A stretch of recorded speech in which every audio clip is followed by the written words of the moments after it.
अस्सलाम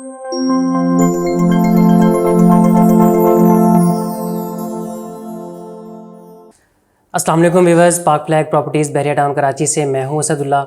आज हम मौजूद हैं प्रेजेंट 10A के अंदर और यहाँ पर एक फैमिली का हम इंटरव्यू जो है करेंगे। इनका लिविंग एक्सपीरियंस जो है वो हम आपके साथ जो है वो शेयर करेंगे कि किस तरह से इनका लिविंग एक्सपीरियंस है, क्या इनको यहाँ पर मसाइल हैं और किस तरह से अब तक इनका बहरिया टाउन में रहने का जो तजर्बा है वो किस तरह से रहा है।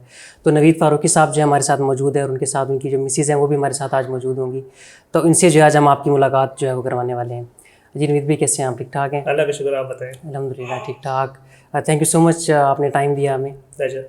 नवीद जी, मुझे बताया कि किस तरह से आपका यहाँ पर एक्सपीरियंस रहा है। पहले आप यहाँ बहरिया टाउन में मूव इन होने से पहले आप कहाँ पे रहते थे और किस तरह से आप यहाँ पे हैं?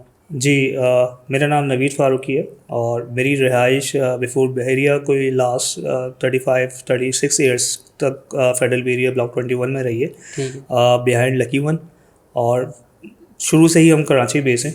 मतलब मोस्टली पीपल जो बैरियर के अंदर, मेरा फीडबैक है वो ये है कि ज़्यादातर आउट ऑफ कंट्री से यहाँ शिफ्ट हुए हैं या दूसरे स्टेशन से आए हैं एक इन्वायरमेंट और कल्चर की वजह से। तो मेरा बेसिकली यहाँ पे पर्पस ऑफ लिविंग जो है वो इस तरह से था कि आप किसी भी इंस्टीट्यूट में लेट सपोज जॉब कर रहे होते हैं, कोई बिज़नेस कर रहे होते हैं, तो उसकी कोई SOP होती है, कोई कंप्लायंस होती है, कोई स्टैंडर्ड्स होते हैं।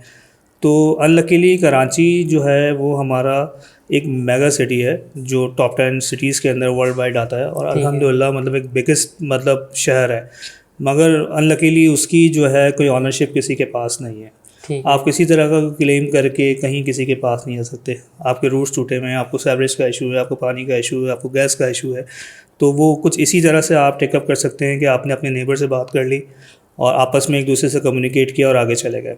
कोई इंस्टीट्यूट, कोई पुरसाने हाल, कोई ऐसी चीज़ नहीं है। हालांकि अगर उसको डेवलप किया जाए तो Karachi is the most beautiful and biggest city of the world, but Karachi ऐसा कोई शहर उस तरह से मतलब उसकी केयरिंग नहीं की गई, जिसकी वजह से लोग ज़्यादातर या तो बहरिया मूव कर रहे हैं या किसी और दूसरी ऐसी लोकेशंस पे जा रहे हैं जब सारी चीज़ें। तो जब हमने फ़र्स्ट टाइम बहरिया को विज़िट किया तो ऑफकोर्स व्यू वाइज और living wise so super, but सबसे मेन चीज़ जो उसकी थी इन तमाम चीज़ों के साथ वो इसकी एडमिनिस्ट्रेशन है बहरिया की। कि जो मैंने यहाँ पे एक्सपीरियंस अभी मुझे 6-7 मंथ्स हो चुके हैं, जो मुझे फ़ील हुआ है कि आप किसी भी चीज़ का अगर आपको इशू आ रहा है ना तो वो ऑन टाइम रिजॉल्व हो रहा है, उसमें रिस्पॉन्स मिल रहा है। वो पानी का इशू हो, वो गैस का इशू हो, वो सेवरेज इशू हो, वो डस्टबिन इशू हो, XYZ जो भी आपको इश्यूज़ आ रहे हैं, प्लस रिस्पांस है, प्लस फॉलोअप कॉल्स हैं, प्लस हर चीज़ इन्होंने आपके सिस्टम पे ऑनलाइन कर दी है कि जो आपको इन्फॉर्मेशन चाहिए, जो कंप्लेन करनी है वो आप ऑनलाइन रजिस्टर करें और उस कंप्लेन नंबर के थ्रू जाके अपने मैसेजेस को, अपने इश्यूज़ को जो है रिजॉल्व कराएं। तो ये सारी चीज़ें, तो बेसिकली जो सिस्टम यहाँ पर है वो हर जगह ही होना चाहिए, पूरे शहर में, पूरे पाकिस्तान में, हर जगह पे। बट मेजर जो रीज़न रहा है वो ये रहा है कि सिस्टम और इन्वायरमेंट और एडमिनिस्ट्रेशन, जिसकी वजह से यहाँ पे आना हुआ। अच्छा नवीद भाई, जैसे वीडियो से पहले आपसे हमारी बात हो रही थी, आपने बताया कि आपका जो बिज़नेस है अभी भी कराची के अंदर ही है, आप कराची से दिल्ली जो है कम्यूट करते हैं यहाँ पे। जी बिल्कुल। तो मुझे ये बताएं कि आपके लिए कोई हेक्टिक नहीं हो जाता वहाँ दिल्ली आना जाना? किस तरह से आप इस चीज़ को देखते हैं? देखिए, हेक्टिक ऑफ कोर्स होता है, बट अगेन बात यही है कि जो चीज़ें आप अपनी फैमिली को देना चाहते हैं, अगर उसको वो आप अवेल कर पा रहे हैं अपनी फैमिली के लिए, एक इन्वायरमेंट हो गया, एक सिस्टम हो गया, एजुकेशन, जैसे मेरा बेटा है उसका भी एडमिशन मैंने यहाँ एक्स्ट्रा यूनिवर्सिटी में कराया जो जिसका डिफरेंस कोई तकरीबन 4-5 किलोमीटर का नियर टू माई होम है। तो वो एक फैसिलिटी मुझे यहाँ मिली हुई है। प्लस ये कि मेरे पीछे मेरी फैमिली जो यहाँ पर है, अगर इनकेस उनकी भी कोई रिक्वायरमेंट है, कोई मार्ट से कुछ चीज़ें लानी है, ग्रॉसरी, ABC, कोई भी चीज़, तो वो भी नियर टू 5 मिनट्स का डिस्टेंस है। तो हर चीज़ की अवेलेबिलिटी है, प्लस सिक्योरिटी है, प्लस सारी चीज़ें हैं। तो जो आने जाने का रास्ता है वो थोड़ा टॉलरेट करना ज़रूर पड़ता है, बट ये है कि जब आप 6 बजे के बाद इस एनवायरनमेंट में आते हैं तो वो सारी चीज़ें जो है ना आपको बड़ा रिलैक्स करती हैं अपनी फैमिली की तरफ से। और फिर जो एक एनवायरनमेंट यहाँ का है, जो लोकेशंस हैं, जैसे हर जगह पे यहाँ पार्क्स हैं जहाँ पे आप वॉकिंग कर सकते हैं, फिर जिम फैसिलिटी है, ईच एंड एवरीथिंग, सारी चीज़ों की मतलब सब चीज़ें यहाँ मौजूद हैं। तो वो इतना तो फिर आपको अफोर्ड करना पड़ेगा। अभी आंटी जी से हम लोग जो है वो बात करेंगे। आंटी जी, आप बताइएगा आपका एक्सपीरियंस जो है वो किस तरह से है यहाँ पे, एज ए कम्युनिटी आप किस तरह से इसको देखती हैं? फिर जो आपका किचन का सामान वगैरह है, बाकी जो ज़रा के लेडीज़ जिस चीज़ को मद्देनज़र रखती हैं यहाँ पे, उस हवाले से अपना एक्सपीरियंस हमारे साथ शेयर कीजिएगा। अस्सलाम वालेकुम। मेरा तो एक्सपीरियंस बहुत ज़बरदस्त है, मुझे बहुत मज़ा आया यहाँ पे आके। और सबसे अच्छी बात जो लगी वो ये लगी कि यहाँ पे फ्रेशनेस बहुत है। ठीक है। हाँ, यहाँ पे मतलब आपका दिल चाहता है कि आप सुबह निकलें, मॉर्निंग वॉक करें, और मतलब जिस तरह से यहाँ पे गार्डन दिए हुए हैं तो वो देख के ही इंसान फ्रेश हो जाता है। और दूसरा ये कि हर तरह की फैसिलिटी है, किसी भी तरह की मतलब हमें सर्विस की ज़रूरत पड़ती है तो हमें फ़ौरन रिस्पांस मिलता है। ठीक है। तो इस हवाले से भी बहुत अच्छा है और मतलब मज़ा आ रहा है रहने में। ठीक है। और बाकी ये है कि अगर कहीं पे भी हमने जाना होता है तो हम लोग सोचते नहीं हैं यहाँ से निकल मतलब जाने के लिए ना कि मतलब ये ट्रैफिक मिलेगा या रोड मतलब ख़राब होगा या इस तरह की कोई चीज़, तो उस हवाले से भी बहुत अच्छा है। ठीक है। अच्छा, मुझे ये बताएं कि जो आपका ज़रूरत ज़िंदगी की बेसिक चीज़ें होती हैं यहाँ पर, आपको घर का सामान वगैरह चाहिए, खाने पीने की चीज़ें वगैरह चाहिए, तो उस हवाले से किस तरह से देखती हैं आप बहरिया की? वॉकिंग डिस्टेंस पर है, ठीक मतलब हमें किसी भी चीज़ की ज़रूरत पड़ती है हमें कराची जाना ही नहीं पड़ता। ठीक है। हर चीज़ यहाँ पर है। ठीक है। और मतलब अगर मतलब हस्बैंड अगर घर पे ना भी हो तो करीब में है, मैं खुद भी जाके आराम से ले आती हूँ। ठीक है। तो मुझे कोई ऐसा मसला है नहीं। ठीक है जी। मुझे ये बताएं कि जैसे आपने बताया था कि आपके बेटे का भी एडमिशन आपने करवाया इकरा यूनिवर्सिटी के अंदर, तो सबसे एक मुश्किल सीन होता है कि आपने जब बहरिया में मूव इन करें तो आपके बेटे को, आपके जो बच्चों को अच्छी तालीम यहाँ पर जो प्रोवाइड की जाए, तो इकरा यूनिवर्सिटी को आपने किस तरह से उसका इंतखाब किया कि क्या आपको लगा कि वो आपके बेटे के लिए बेहतर है?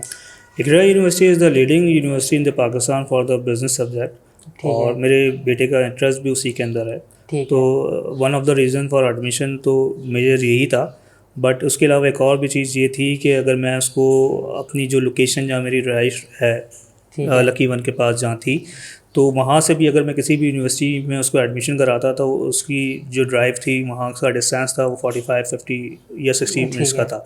मतलब स्मूथ ट्रैफिक पे, अगर वो ट्रैफिक अगर जैम होता तो वो उससे भी ज़्यादा होता। तो बच्चा कब पढ़ेगा, कब आएगा, कब जाएगा, तो वो भी थोड़ा सा एक था सिलसिला। तो वन ऑफ द रीज़न यहाँ एडमिशन का वो यही था कि नियर टू होम है, प्लस ये कि सारी फैसिलिटी हैं, और प्लस मैं ख़ुद भी वहाँ विज़िट करके आया हूँ और तमाम जो वहाँ पे टीचर्स हैं उनके साथ मेरी मीटिंग्स हुई हैं, तो मैं सेटिस्फाई हूँ, काफ़ी सेटिस्फाइड हूँ। ठीक है, बिल्कुल। अच्छा नवीद भाई, मुझे ये बताएं कि पूरा वीक तो आपका जो है ज़ाहिर है कि काम के हवाले से गुजर जाता है उसमें, तो वीकेंड को आप यहाँ बहरिया टाउन में किस तरह से आप एंजॉय करते हैं? कहाँ घूमने फिरने की कौन सी जगह आपको ज़्यादा पसंद आती हैं? कहाँ आप जाते हैं वीकेंड में? सबसे पहले तो जो सुबह का जो स्टार्ट है वो नाश्ते से ही होता है। ठीक है। तो नियर टू होम यहाँ लोकेशन है, जो रेस्टोरेंट बना हुआ है वहाँ अवेलेबिलिटी होती है हलवा पूरी और हर तरह के नाश्ते की जो आप सुबह करना चाहते हैं। ठीक है। तो नाश्ते का सुबह का स्टार्ट तो वीकेंड में वहाँ से होता है। उसके बाद इवनिंग के अंदर डिफरेंट लोकेशन है, जैसे एफल टावर है, इसके अलावा मरी व्यू है, इसके अलावा सेंट्रल पार्क है। इस तरह की लोकेशंस के ऊपर मोस्टली फैमिली के साथ जो है ना एंगेजमेंट रहती है। ठीक है। तो वहाँ पे बहुत अच्छा टाइम एक्सपेंड हो जाता है। ठीक है। अच्छा नवीद भाई, कोई भी सोसाइटी जब बनती है यहाँ पे, चाहे जितनी मर्जी डेवलपमेंट हो जाए, कोई ना कोई वहाँ पे बेहतरी की गुंजाइश जो है फिर भी रहती है, तो कुछ ना कुछ आपको ड्रॉबैक भी यहाँ पर महसूस हुआ होगा, तो वो बताइएगा क्या आपको डिफ़िकल्टीज़ भी यहाँ पे जो डिफ़िकल्टीज़ आती हैं उसके बारे में बताइए। सबसे मेजर डिफ़िकल्टी या ड्रॉबैक आप इसको कह लें बहरिया का, वो ये है कि यहाँ शॉपिंग सेंटर नहीं है। ठीक है। शॉपिंग के लिए तो आपने कराची ही जाना है, मतलब उसमें तो कोई ऐसी चीज़ ही नहीं है कि आप उसका कंपेयर यहाँ से कर सकें, बिकॉज ऑफ दिस के जितने भी बड़े ब्रांड्स फीमेल्स मेल्स जो कुछ भी हैं जो बड़े शॉपिंग सेंटर में मिल जाते हैं, यहाँ उसकी अवेलेबिलिटी नहीं है। ठीक है, 1, 2, 3, 4 शॉप ज़रूर है, मगर उसमें वो क्वालिटी नहीं है जो आपको चाहिए होती है। ठीक है। तो ये एक ड्रॉप बैक है, उसको मतलब देखना चाहिए, एड्रेस करना चाहिए कि अगर यहाँ शॉपिंग मॉल बड़े अगर हो जाते हैं तो फिर उसके लिए भी आपको नहीं जाना पड़ेगा। ठीक है, हम बस वो भी अंडर कंस्ट्रक्शन है, बहुत जल्द जाए इंशाल्लाह ये चीज़ें भी हल हो जाएंगी आपकी। नवीद भाई, आपसे बस आखिरी सवाल हम पूछेंगे कि आप बहरिया टाउन का जो फ्यूचर है आप उसको किस तरह से देखते हैं? आपकी नज़र में किस तरह से है कि आने वाले टाइम में ये किस तरह से बनेगा? और लेकिन बहरिया टाउन का जो फ्यूचर है ना वो तो मुझे ब्राइट दिखता है। ठीक है। बिकॉज ऑफ दिस के जिस तरह का लिविंग स्टैंडर्ड है, ये सब अगेन एंड अगेन डिस्कस होता है, बट ऑफ कोर्स इसकी एक मतलब इम्पोर्टेंस है। ठीक है। तो सबसे पहले तो ये कि जिस तरह से अगर लोग अगर विला लेना चाहें तो विला, प्लॉट वाइज लेना चाहें तो प्लॉट, हर तरह की फैसिलिटी है। इनफैक्ट ये कि अब मैंने यहाँ पर जो फ्लैट्स वगैरह भी देखे हैं वो भी काफ़ी स्टैंडर्ड के उसमें है। नंबर 1।